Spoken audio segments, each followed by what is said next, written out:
Hi friends, welcome to my mini vlog. ఈరోజు అయితే దమ్ బిర్యానీ చేస్తున్నాను చూసేయండి. అలా మంచిగా ఫ్రైడ్ ఆనియన్స్ చేసుకున్న తర్వాత అలా చికెన్ మంచిగా వాష్ చేసుకున్న తర్వాత అలా కొంచెం ఆయిల్ యాడ్ చేయండి. అలా ఆయిల్ యాడ్ చేసిన తర్వాత పుదీనా యాడ్ చేయండి. పుదీనా కొత్తిమీర యాడ్ చేయండి. పుదీనా యాడ్ చేసిన తర్వాత మీకు తగినన్ని మిర్చి అయితే తీసుకొని యాడ్ చేసుకోండి. ఆ తర్వాత మనం ఫ్రై చేసుకున్న ఆనియన్స్ కూడా యాడ్ చేసుకోండి, ఫ్రైడ్ ఆనియన్స్. అలా ఫ్రైడ్ ఆనియన్స్ కూడా యాడ్ చేసుకున్న తర్వాత కారం యాడ్ చేసుకోండి మీ రుచికి తగ్గట్టు. అలా మంచిగా కారం కూడా యాడ్ చేసుకున్న తర్వాత ఉప్పు అలాగే పసుపు కూడా యాడ్ చేసుకోండి. అలా పసుపు కూడా యాడ్ చేసుకున్న తర్వాత ధనియాల పొడి యాడ్ చేసుకోండి.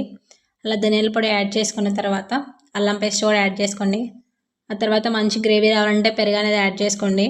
ఆ తర్వాత మొత్తాన్ని అలా మంచిగా అన్నీ ముక్కలకి పట్టే వరకు కలపండి.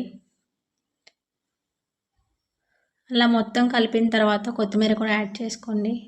కొత్తిమీర కూడా యాడ్ చేసుకున్న తర్వాత మొత్తం మంచిగా పెరుగు అనేది ఆ పీసెస్కి పట్టేలా కలపండి అనమాట.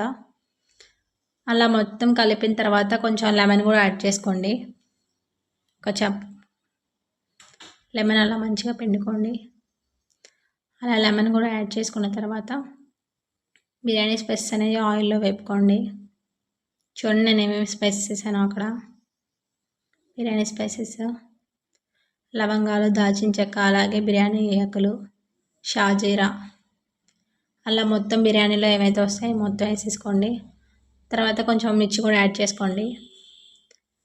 ఆ తర్వాత మనం ఏదైతే మ్యారినేట్ చేసుకున్నామో చికెన్ అనేది దాంట్లో కలపండి. అలా మంచిగా చికెన్ మెత్తగా ఉడికించుకోండి. తర్వాత రైస్లోకి కొంచెం పుదీనా, అలాగే ధనియాల పొడి, అలాగే మిర్చి, అలాగే స్పైసెస్ మొత్తం యాడ్ చేసుకోండి. కొంచెం లెమన్ కూడా యాడ్ చేసుకోండి. స్పైసెస్ మొత్తం కలిసేలాగా తిప్పుకోండి. అలా రైస్ అనేది 90% కుక్ అయిందో చూడండి. మొత్తం రైస్ అలా సపరేట్ పెట్టాను అనమాట. ఆ తర్వాత ఫ్రైడ్ ఆనియన్స్ గార్నిష్ చేసుకోండి. ఆ తర్వాత కొత్తిమీర, పుదీనా మొత్తం గార్నిష్ చేశాను పైన. తర్వాత మసాలా కూడా గార్నిష్ చేశాను. చూడండి మీరైతే ఎంత బాగా వచ్చిందో. కొంచెం ఫుడ్ కలర్ యాడ్ చేశాను. మీకు నచ్చితే యాడ్ చేసుకోండి, లేకపోతే లేదనమాట, ఆప్షనల్. తర్వాత దమ్ పెట్టేసేయండి. చూడండి ఎంత బాగా వచ్చిందో. Okay friends, thank you, bye.